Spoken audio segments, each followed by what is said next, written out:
Boa tarde, comunidade da TV 247. Boa tarde, comunidade do Papo Reto com André Constantini. Eu sou a Andréa Truz e hoje estou com quem? Com o André Constantini. Na verdade, hoje quem não está com a gente é a Daphne Ashton, porque ela está de férias.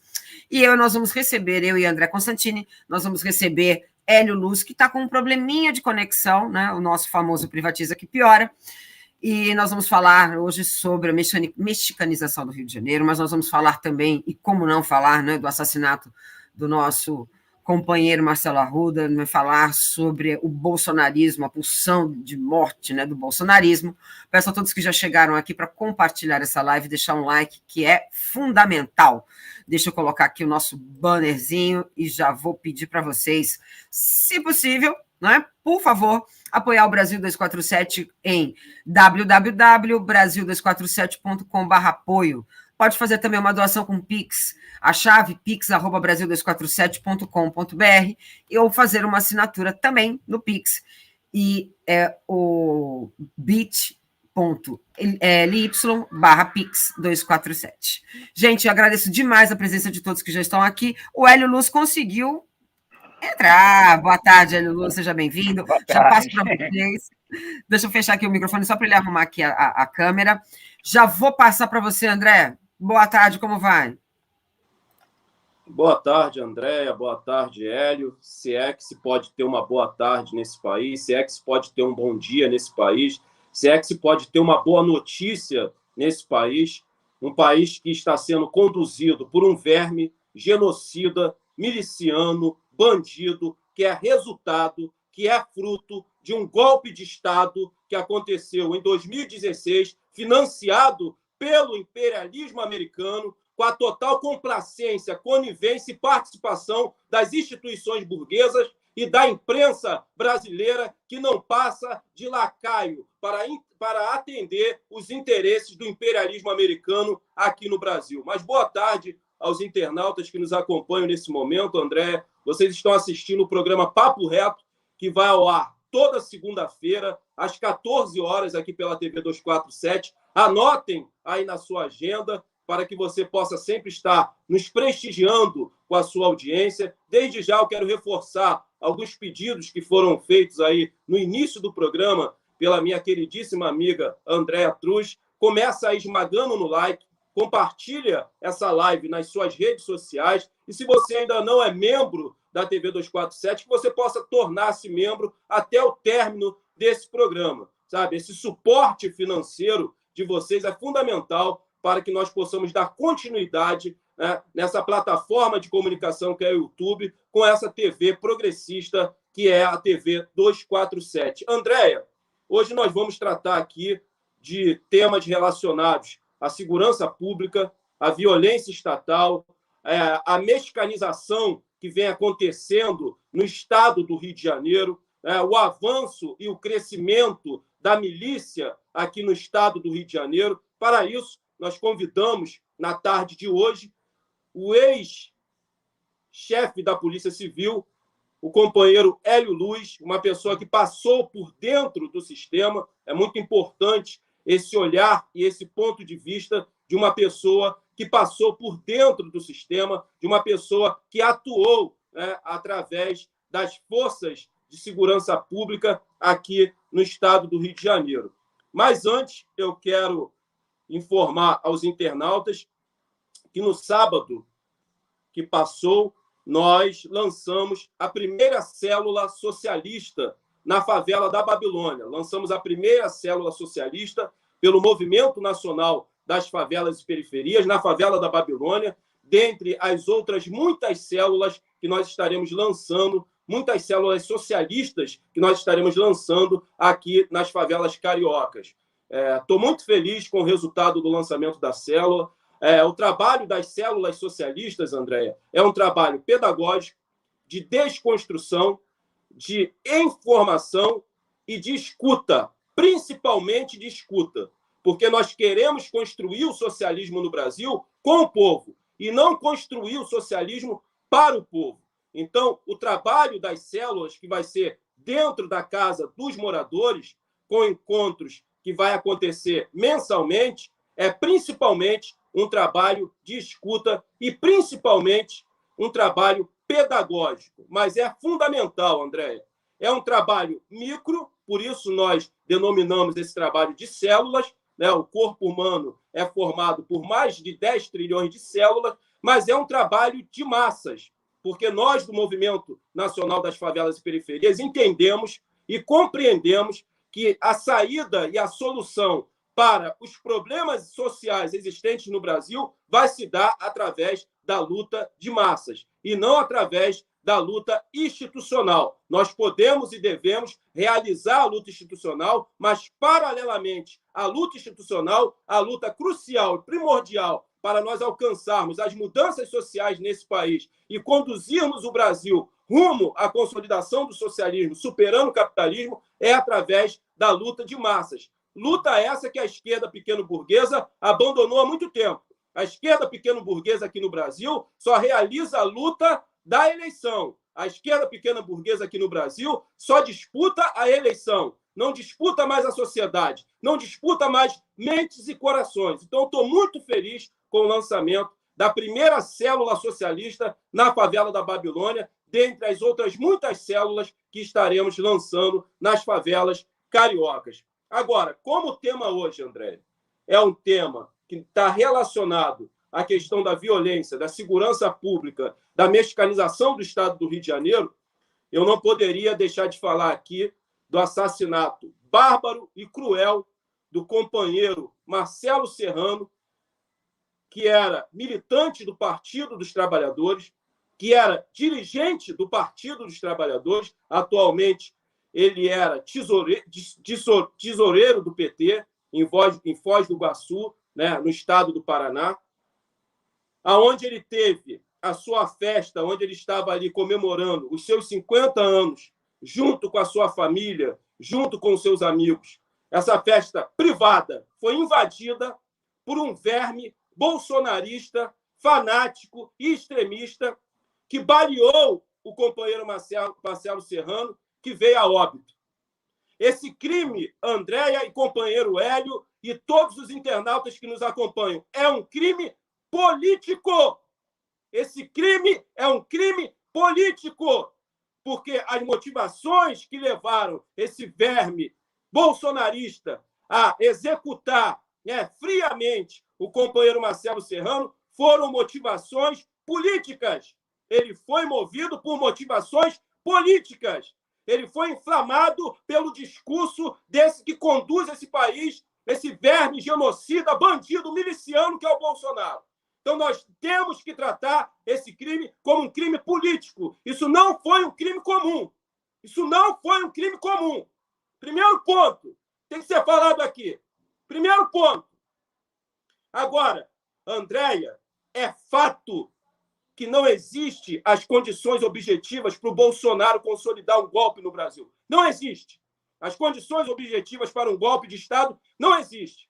Mas é óbvio que o Bolsonaro vai continuar inflamando o seu nicho político mais radical e mais fanático para que eles continuem cometendo atos violentos. Foi a bomba que foi lançada, né, no evento onde nós recebemos o ex-presidente Lula aqui na Cinelândia.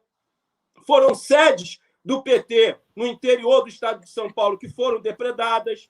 Desculpa te falar, isso mesmo, André. Desculpa te cortar, porque eles esquecem de Campinas. O que aconteceu em Campinas foi muito grave. O Lula estava indo para a Unicamp conversar com estudantes e eles pararam na rua, André. E as pessoas estão esquecendo, né? A imprensa não tem lembrado de Campinas, que Campinas foi o primeiro susto, efetivamente, que nós percebemos que o bolsonarismo iria para cima. E os caras saíram de carro armado. Eles saíram do carro a pé e estavam armados. Desculpa te cortar.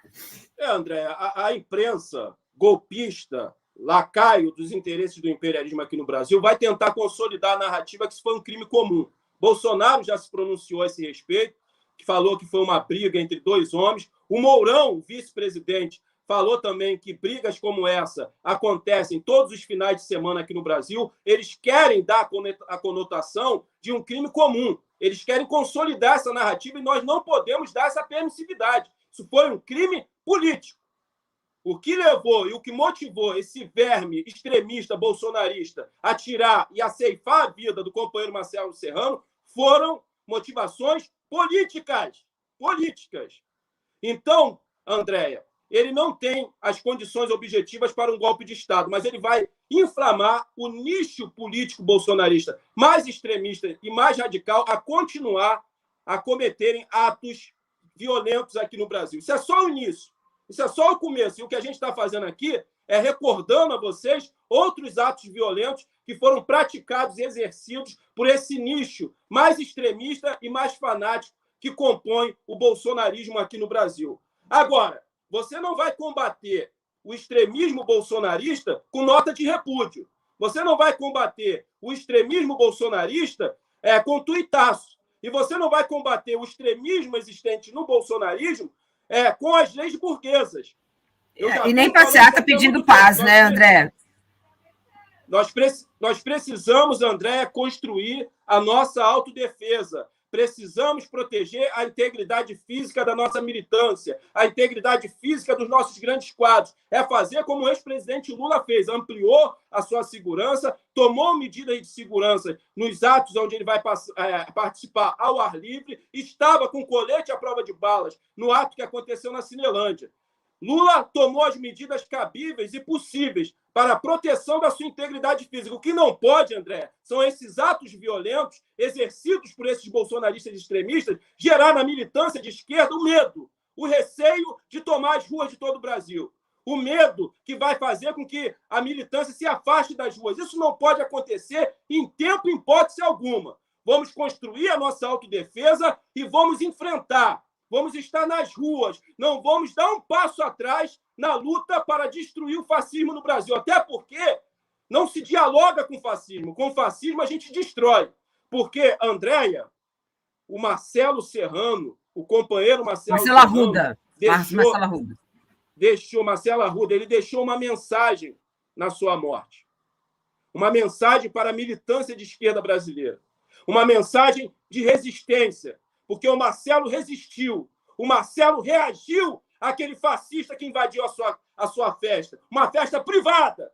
E se não fosse essa reação do Marcelo, a tragédia poderia ter sido pior, porque nós não sabemos se esse bolsonarista extremista, esse verme, tinha a intenção de matar as pessoas. Pela forma como ele entrou, sim, né?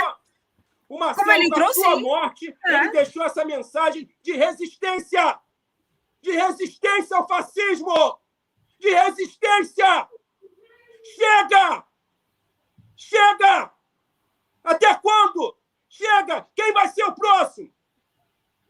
É isso que nós devemos guardar. Esse ato de resistência, de enfrentamento que o Marcelo nos deixou na sua morte. Então, eu dedico o programa de hoje. Vamos tratar de violência estatal, de milícia, vamos tratar, né, dessa mexicanização que acontece no estado do Rio de Janeiro, a você, meu querido companheiro Marcelo Arruda. Esse programa é para você. E a mensagem que eu deixo para você, companheiro, é que continuaremos aqui, resistindo, e não vamos dar um passo atrás na luta para a destruição do fascismo aqui no Brasil. Opa, muito bem, André. Eu já passo para você, eu só vou ler rapidamente aqui os comentários e já passo para o Hélio Luz. Júlio César Beraldi, não vamos recuar. As armas do fascismo é o ódio e o medo para arrefecer nas energias. Né? Prudência sim, mas com coragem e alegria. Nossa postura tem que ter dignidade, temos que falar para fora. Senhor José Rodrigues, eu acho que você está numa live errada.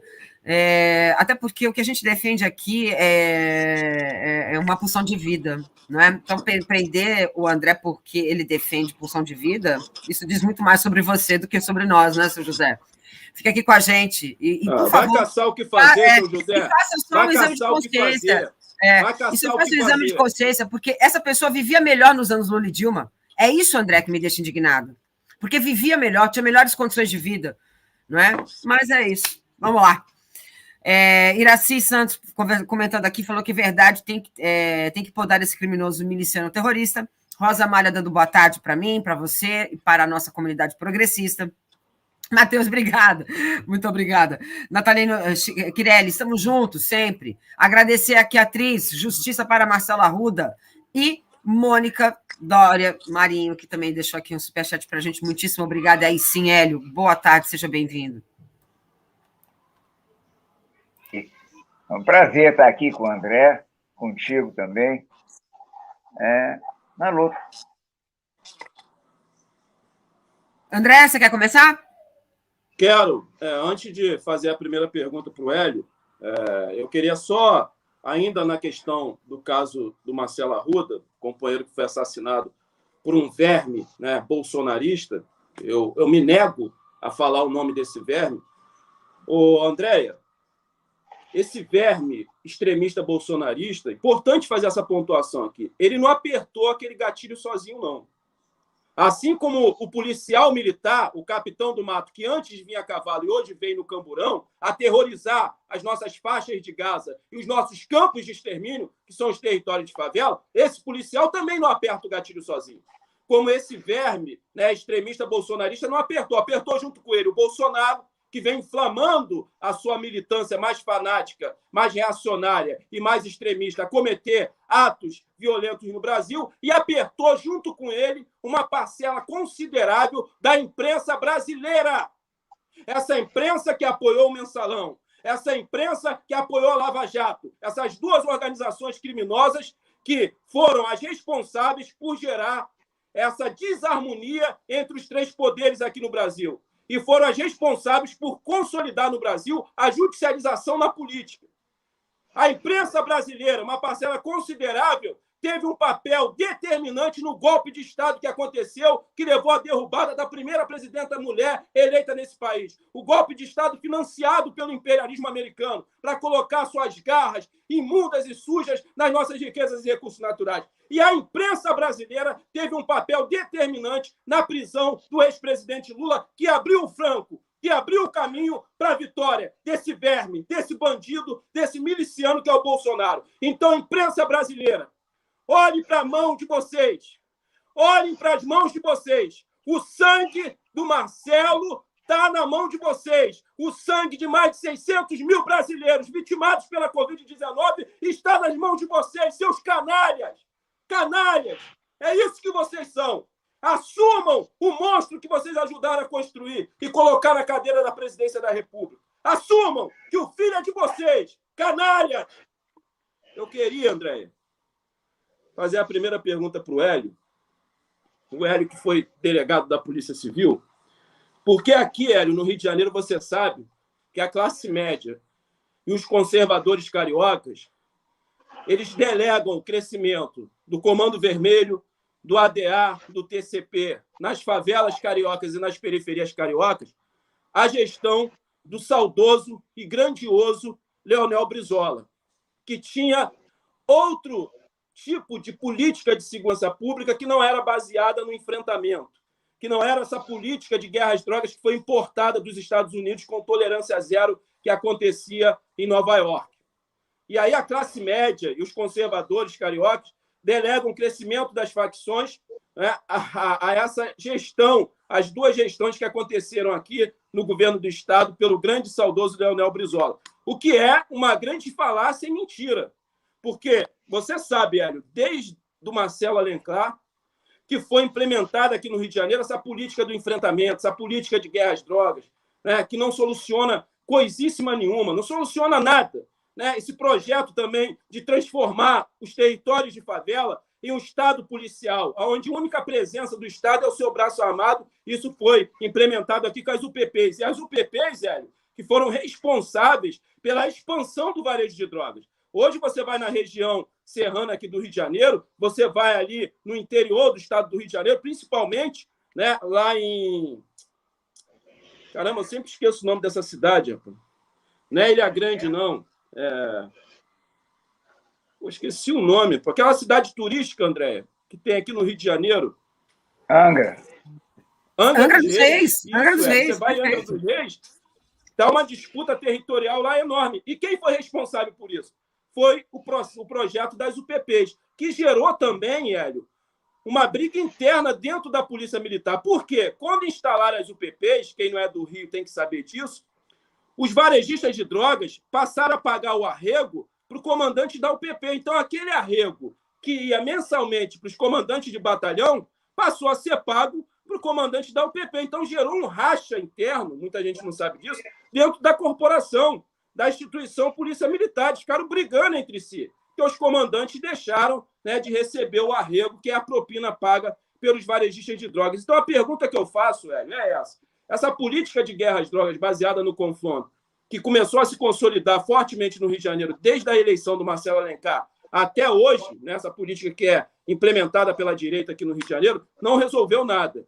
Né? Não resolveu nada. Muito pelo contrário. Hoje a gente vive esse processo de mexicanização aqui no Rio de Janeiro. E eu queria, Hélio, você como ex-delegado da Polícia Civil, falasse um pouco, né, desse período que você esteve aqui e da ineficácia dessa política baseada no enfrentamento, que é essa política de guerra às drogas.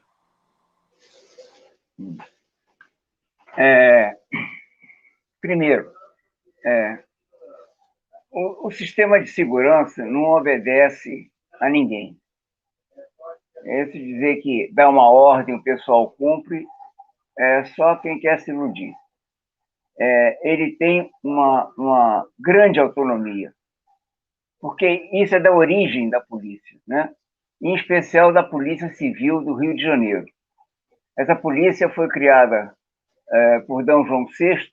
D. João VI desembarca aqui em 1808, né, em março. E logo depois ele manda invadir a Guiana Francesa, porque ele veio fugido, que o Napoleão invadiu Portugal. Aí, em represália, ele manda invadir a Guiana Francesa. E, em maio, início de maio, 5 de maio, ele cria a Escola Naval para proteger, porque a costa é muito grande, ele cria logo a Escola Naval para ter a Marinha. E no dia 10 de maio, ele cria a Intendência Geral de Polícia. Essa Intendência Geral de Polícia foi feita para proteger a corte dos 30 mil escravos que existiam na cidade do Rio de Janeiro.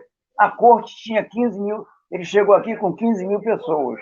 Quando ele desembarca, ele depara com 30 mil escravos.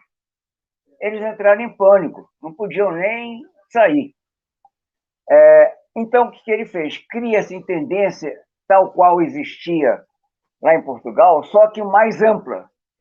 Então, o intendente-geral de polícia cuidava não só de tudo quanto botequim, taverna, hospedaria, cuidava de tudo isso, que é uma parte, talvez até que coubesse a polícia. Mas cuidava também da mendicância. Então, não pode ficar perambulando na cidade sem autorização da polícia. Por quê? Iniciou o controle social. O que ele faz? E isso é a função da polícia até hoje. Fazer o controle social da população. Começou a fazer o controle dos escravos, dos escravizados, e de lá para cá não faz outra coisa senão isso. Ligado a quem manda, a quem detém o poder. Não, ocasionalmente um governador, mas nem sempre. Essa estrutura é um bloco. Então, nós vamos perceber que, além de ter a questão de segurança da corte, e essa corte, hoje em dia, vai representar a classe dominante e a classe média, isso que é a função da polícia, ou seja, a estrutura de segurança pública agora é encarregada de fazer a proteção de 1% classe dominante e 15% da classe média. Isso é a função dela. Como é que você detém o restante, os 84% da população? Como é que você detém, como é que você segura 106 milhões ou 100 milhões ganhando R$ 450 por mês, até R$ 450. Isso é dado do IBGE. É o IBGE, que é um órgão oficial, que fala isso. Como é que você faz para conter isso? No papo? Não vai. O cara que está perdendo, que não tem mais nada, ele parte para dentro. Não tem saída. Então, você vai ter que fazer essa contenção. Como é que faz a contenção? Ao longo desse tempo todo, e até a proclamação da República, era tranquilo porque eram escravos. Então, era todo o possível para fazer a contenção do escravo, porque ele estava preso.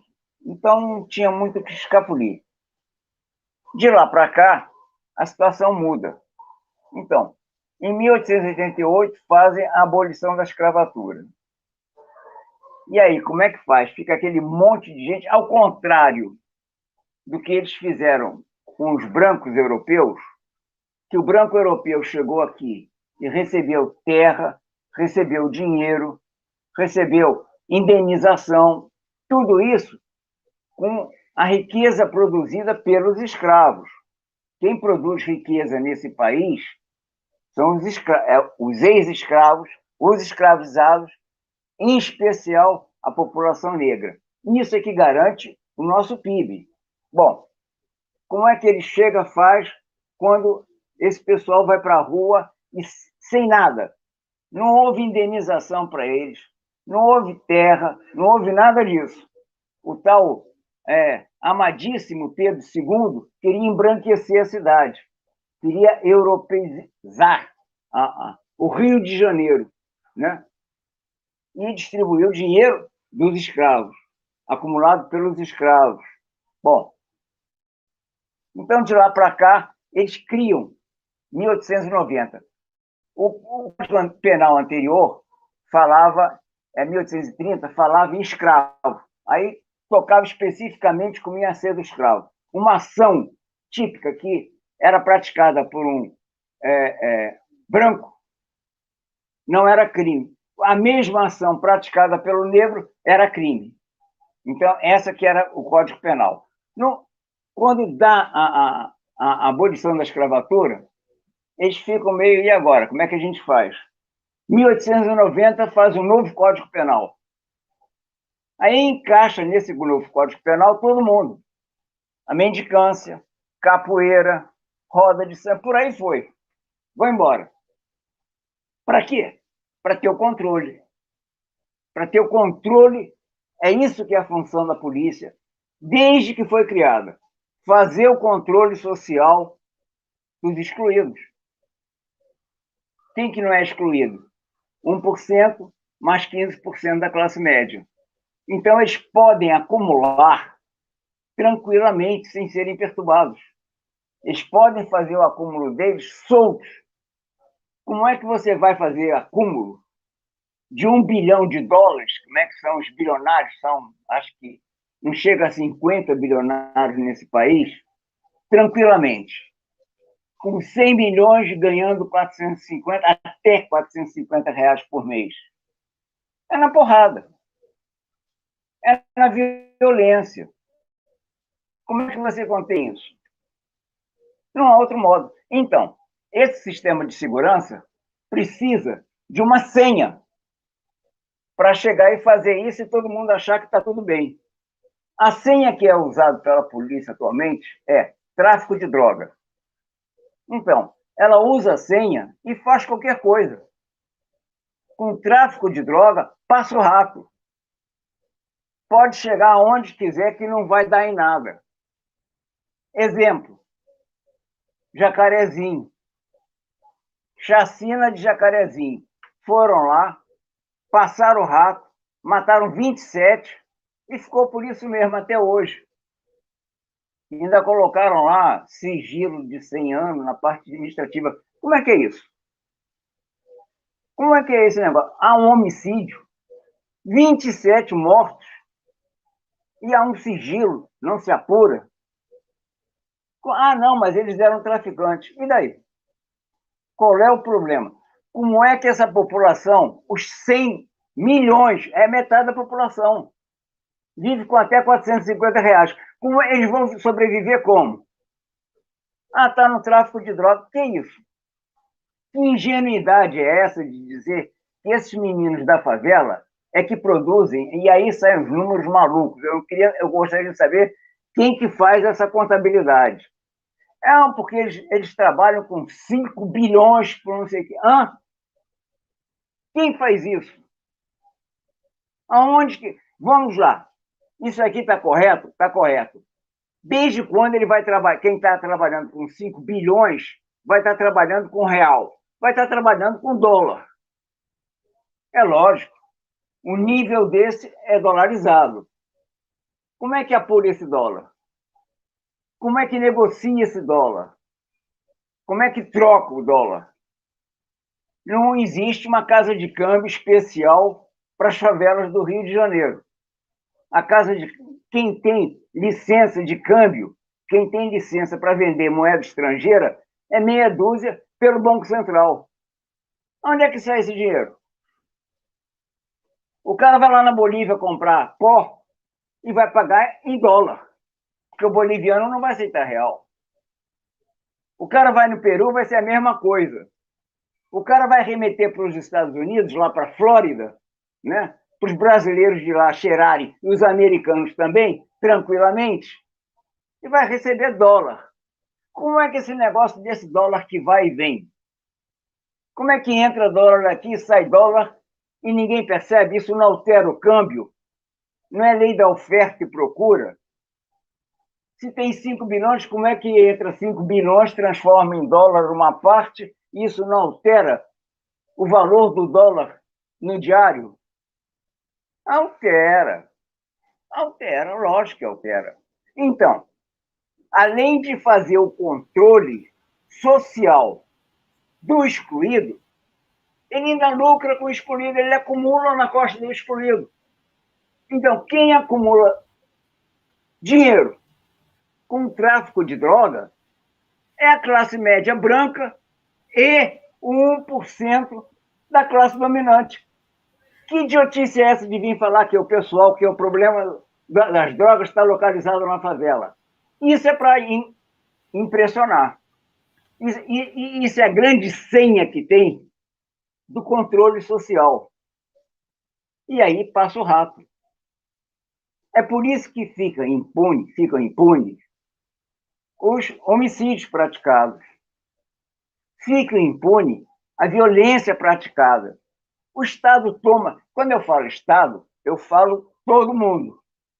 Executivo, legislativo, judiciário, Ministério Público, Tribunal de Contas, todas as instituições.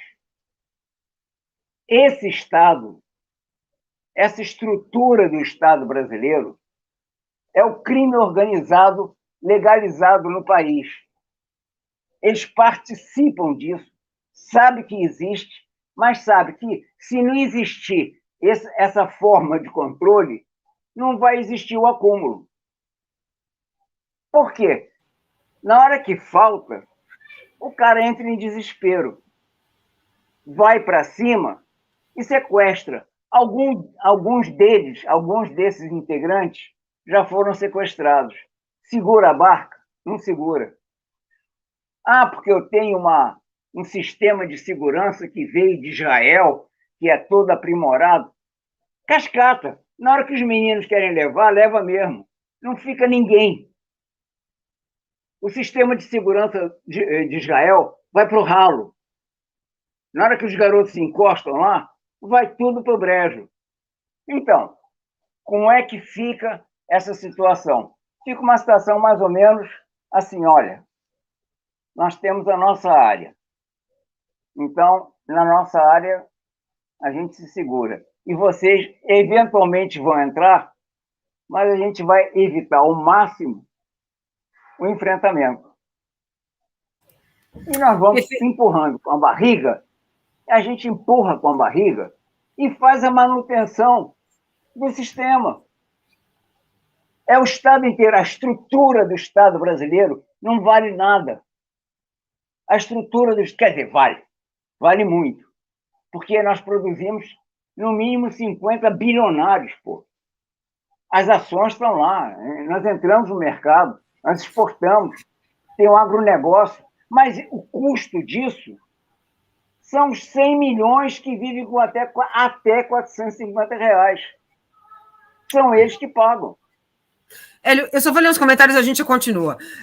Diop, eu acho que você está numa live errada, querido. Você esqueceu que 39 quilos de cocaína foram encontrados no avião do Bolsonaro? PT que exportou política de drogas, de guerra às drogas? Por favor, não. Eu acho que não foi bem o PT, não. Essa política ela vem sendo implementada desde a redemocratização. Hélio Luz me corrija depois. Não é? Aí não é desde a redemocratização, é desde o desembarque de Dom João VI aqui. Pronto. O sistema. Perfeito. Então temos que voltar ali, exato, perfeito. Temos que voltar lá para 1808. Perfeito. Lá para André, 1808. se quiser comentar, exatamente. André, passo para você. Eu acho que o Hélio fez uma explanação perfeita, fazendo um recorte histórico. Eu sempre falo isso, né? O que aconteceu no Brasil, uma das maiores mentiras contadas nos livros de história do Brasil, é o 13 de maio de 1888, essa falsa abolição, que não deu para os negros aforreados, os negros africanos escravizados, terra, casa, moradia. Eles não foram indenizados de forma pecuniária. Então, a gente saiu da senzala, Hélio, e fomos direto constituir esse processo de favelização. Viemos morar nesses territórios denominados hoje de favela. Então, nós saímos das senzalas para as favelas. Por isso que a favela é um território hegemonicamente habitado por negros, né? Que é uma sequela, né, da escravidão brasileira, né? Essa cicatriz, né? Essa ferida que ainda não foi cicatrizada. E o Hélio pontuou muito bem, né, o papel das polícias no capitalismo. Né? O papel das polícias no capitalismo são 3. Ela cumpre 3 funções. Primeiro, manter a ordem do capital. Segundo, proteger a propriedade privada. E terceiro, vigiar e controlar as camadas sociais mais pobres. Esse é o papel das polícias. E as polícias não irão, Hélio, cumprir outro papel enquanto o sistema econômico vigente for o capitalismo. Sabe, o problema da esquerda pequeno-burguesa, essa esquerda reformista, eleitoreira, burocrata, é aquela que quer convencer a militância que existe saída por dentro do capitalismo. Não existe! Não existe saída por dentro do capitalismo. O que o Hélio está dizendo aqui é que nós temos que destruir tudo isso aí. As instituições são burguesas, o Estado é burguês. Esse é burguês, eles têm lado. Ô, Hélio, só para te fazer a pergunta... É da proclamação da República para cá. Pode afunilar isso. Sim, da proclamação da República para cá. Perfeito. E aí eles vieram mesmo. O que foi São Paulo? São Paulo foi criado assim.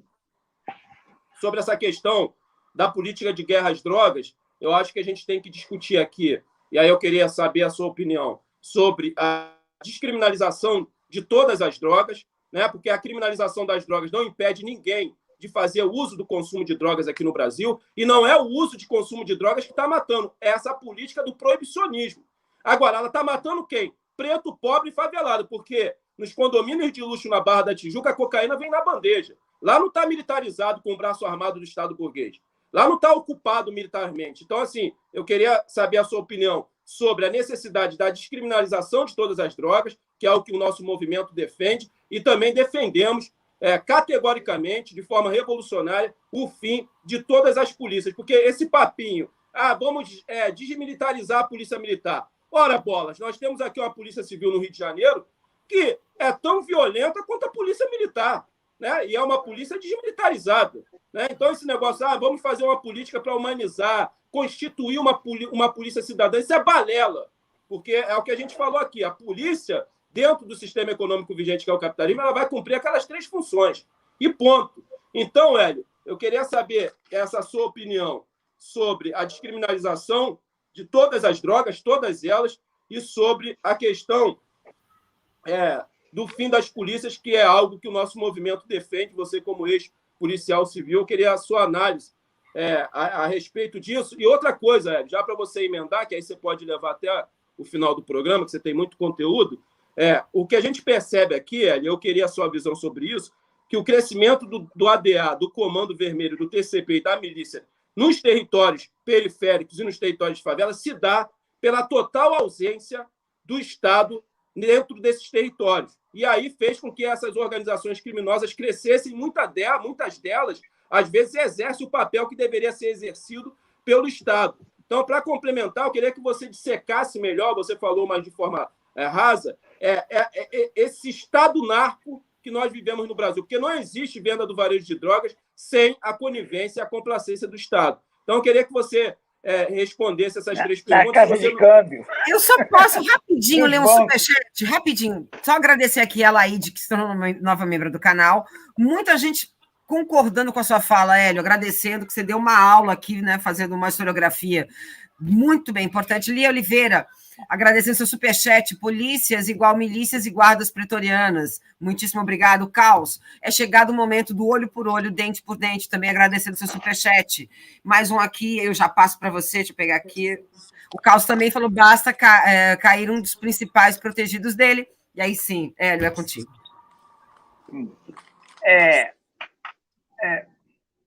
Uso de entorpecente, uso de tóxico, isso é problema de saúde.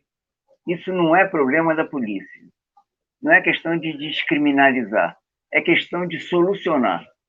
Por quê? Isso é a grande senha que existe, a grande hipocrisia que existe, para você, dentro dos 700 mil presos que tem aqui nesse país, que é uma coisa seríssima, que vivem muito abaixo de qualquer imaginação de direitos humanos, eles são amontoados, é pior do que o navio negreiro.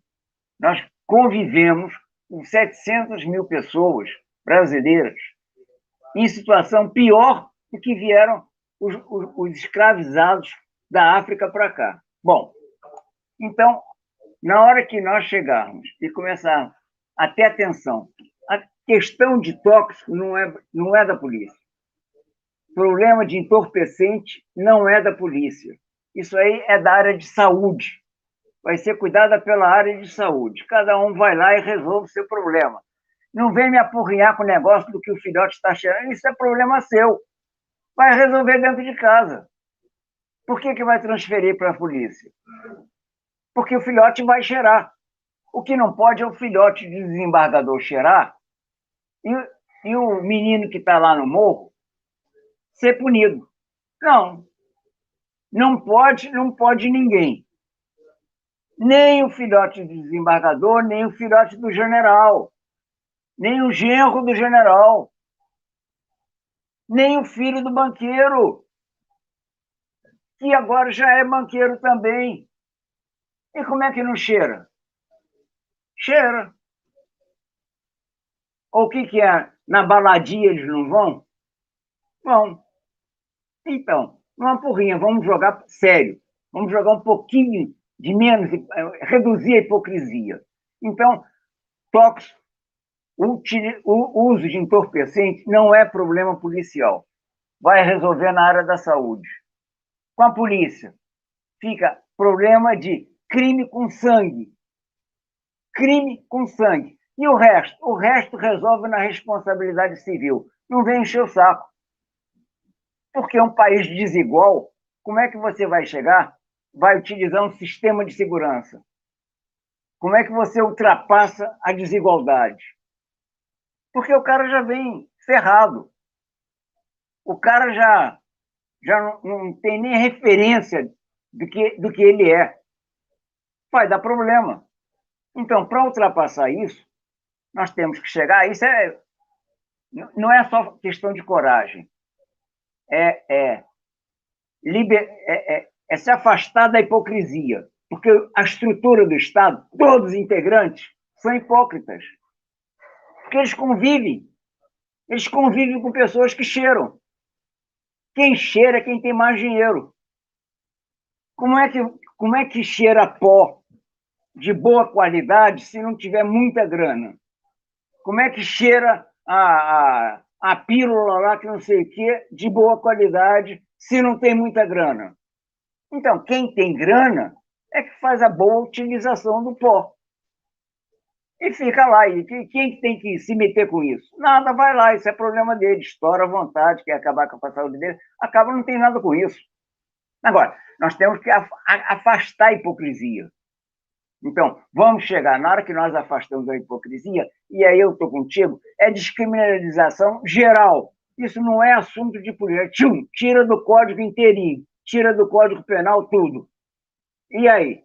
Aí nós vamos cuidar, sim, da questão do sistema carcerário, que é sério. E aí, se é o caso, se isso aqui entra numa democracia, porque eu me lembro do Joel, como é o nome dele? É Joel... Joel Luiz Costa, doutor Joel Luiz Costa, é lá do Jacarezinho. Ele diz assim, não há Estado, como é que é?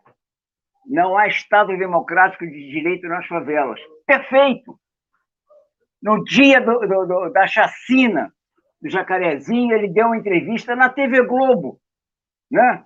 Que é a mídia dos hipócritas. É lá, se quer ouvir alguma coisa, no outro dia estava falando aí, apoiou o golpe da Dilma e agora ninguém entende. E aí eu me lembro do Brizola, porque ele diz assim, a minha posição é muito tranquila, se a Globo está a favor, eu sou contra. É isso. Então, a Globo chegando, né, e vindo, se metendo, dizendo que não participou de nada. Como que não participou? Senão eu sou retardado. Por quê? A Globo participou da ditadura militar. A Globo prestigiou o DN. Como é que não foi isso? A Globo chegou e participou do golpe contra Dilma, contra a presidente Dilma. Como é que é isso? Que hipocrisia é essa que eles têm lá, que aqueles comentaristas falam o quê? Então, vai devagar. Né? Então, A Globo para valer... é um lacaio, né, Hélio? A Globo é um lacaio dos interesses do imperialismo aqui. Ela recebeu financiamento imperialista desde a tua formação, né? Isso aí é antigo. É antigo. É a família inteira. São as famílias. Então, não é a família mafiosa, não. É pior do que a família mafiosa. Então, acaba com esse problema, entende? De questão de problema de tóxico ser questão de polícia. Não é. Questão de segurança. Não é. Então, vai para a área da saúde. Nós vamos cuidar da situação da carceragem, que tem que ter muita atenção aqui nesse país, porque é um absurdo. Isso é um absurdo e ninguém está denunciando. E nós vamos voltar para recuperar o déficit que existe no país, que é o déficit com o escravizado.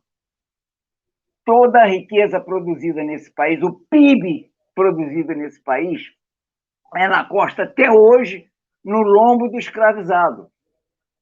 Nós temos um PIB per capita de 40 mil reais e temos a falta de caráter de convivermos numa sociedade em que 100 milhões, com 220 milhões de população, 100 milhões vivem com até 450 reais.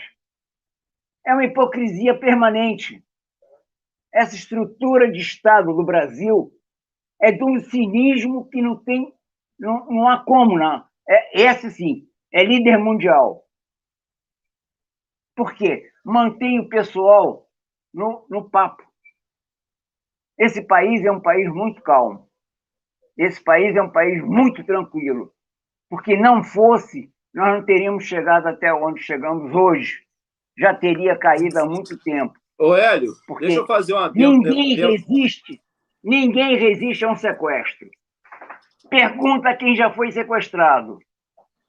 Pergunta aos integrantes da classe dominante o que é um sequestro. Não precisa nem chegar a isso. Pergunta lá ao filhote lá do Alderbrecht o que é uma cadeia bem puxada. 2 anos de cadeia bem puxada.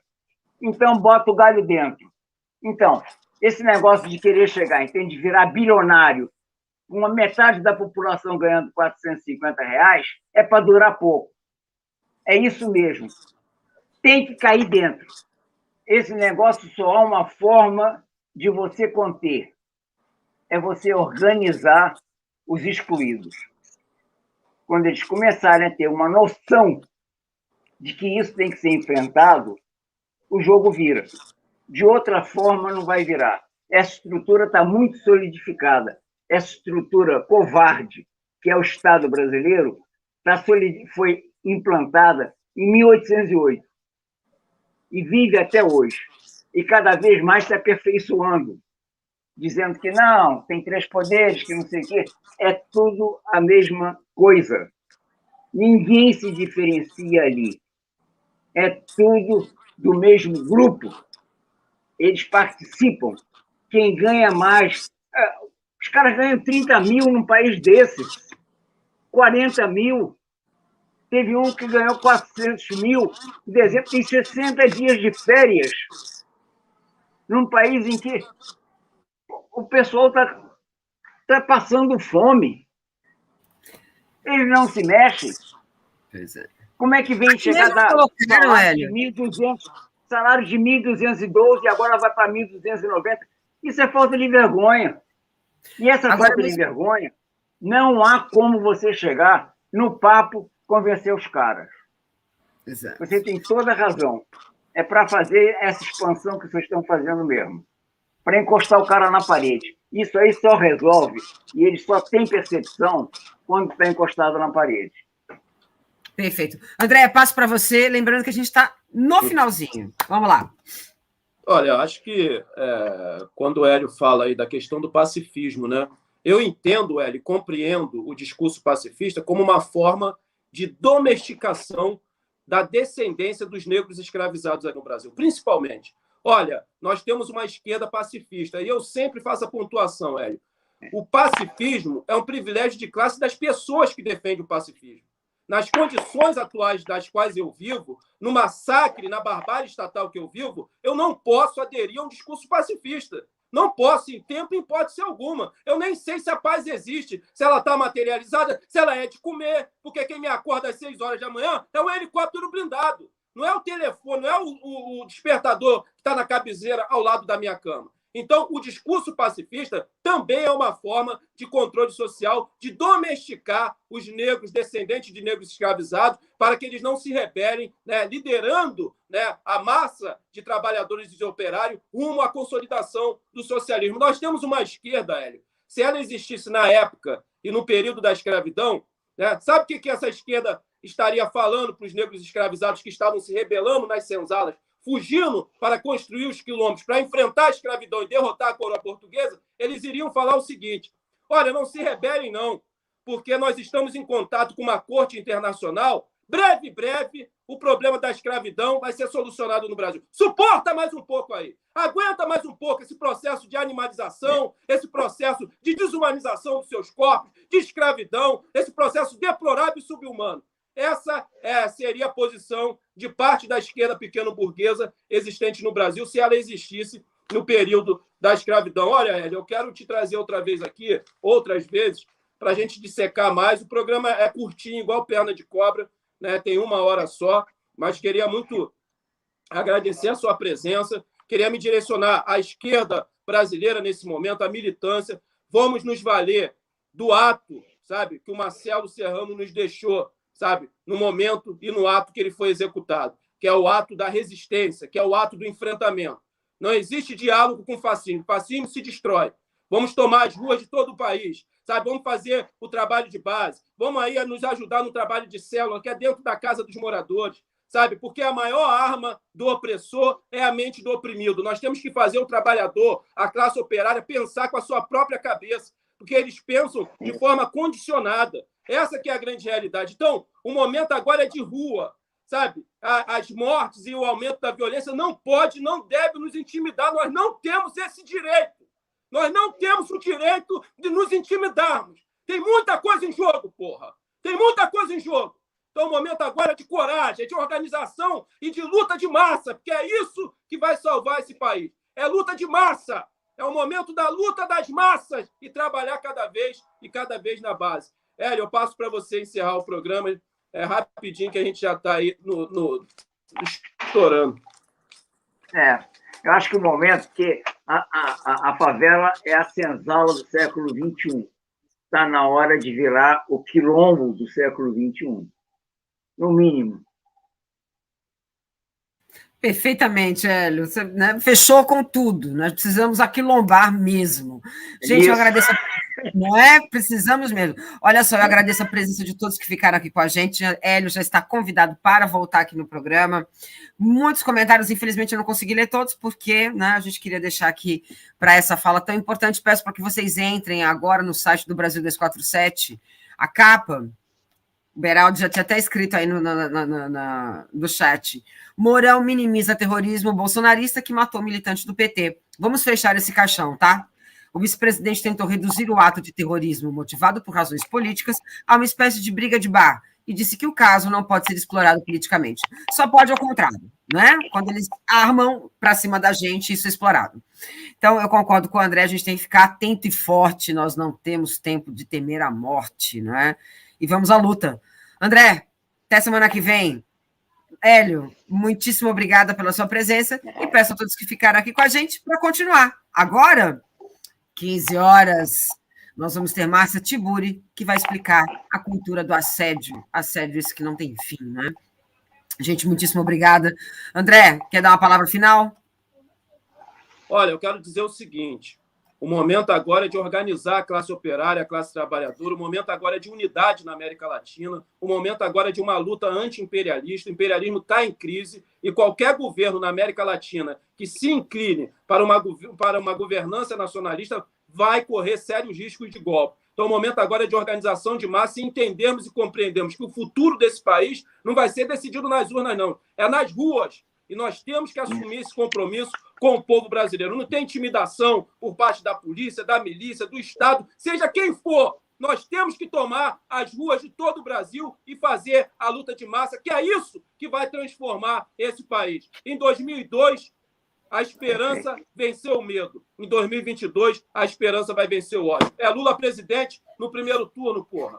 Fechado, então, André. Muitíssimo obrigada. Peço a todos para continuar aqui com a gente na TV 247 e abrir o link para ver as nossas notícias no site do Brasil 247. Beijão, até mais. Tchau, tchau.